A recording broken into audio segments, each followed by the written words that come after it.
Greek shares have fallen for a third day as fears it could leave the euro grew, while the government in Athens reaffirmed its anti-austerity stance. Shares on the Athens ATG stock exchange were down 4.77% at close of trade. That followed the two previous days' falls of 4.7% and 5.9%. Greek Prime Minister Alexis Tsipras said there had been an attempt to humiliate his government. And he said demands by its lenders for more cuts were politically motivated. Spread burden.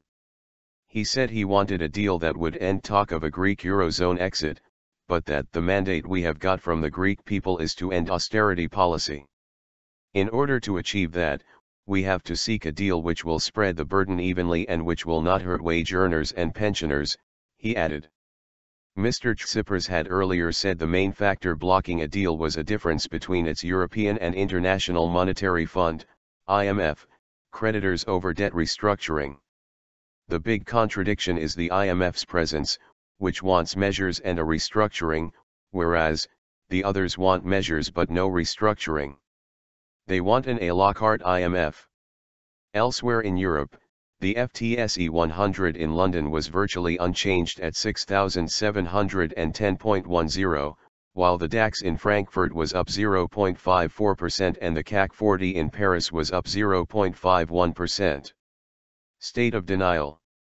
Meanwhile, a senior member of German Chancellor Angela Merkel's Christian Democrat, CDU, party said on Tuesday that a Greek exit from the eurozone would have to be accepted if Athens failed to present a convincing economic reform package.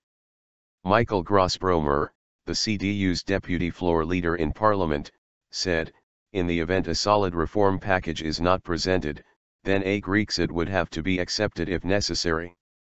Mr. Grossbromer added it was up to Greece to give up its state of denial and move towards more reforms that creditors are seeking to unlock aid.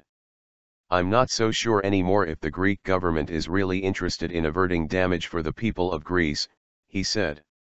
In another development on Tuesday, the European Court of Justice, ECJ, ruled the European Central Bank, ECB, had not acted unlawfully in 2012 when it said it stood ready to buy government bonds.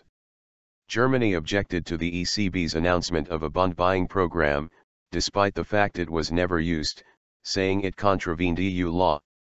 The action of the ECB at the time helped to calm markets which, at the time, were being buffeted by one crisis after another.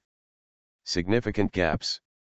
Talks with Greek and EU officials in Brussels on Sunday failed to reach an agreement that would release bailout funds to Greece.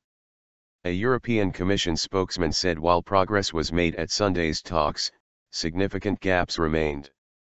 Eurozone finance ministers will meet on Thursday, but Greek Finance Minister Yanis Varoufakis said he did not plan to present new proposals at the meeting. The Eurogroup of Eurozone finance ministers is not the right place to present proposals which haven't been discussed and negotiated on a lower level before, he told German newspaper Bild. Europe wants Greece to make spending cuts worth Euro 2 bn, pound 1.44 bn, to secure a deal that will unlock bailout funds. Greece must also repay a Euro 1.5 bn in loans to the IMF and a further Euro 5.2 bn in short-term loans by the end of the month amid a growing sense that the country has simply run out of cash altogether. But disagreements over further economic reforms have led to delays in the government receiving Euro 7.2 bn of bailout funds.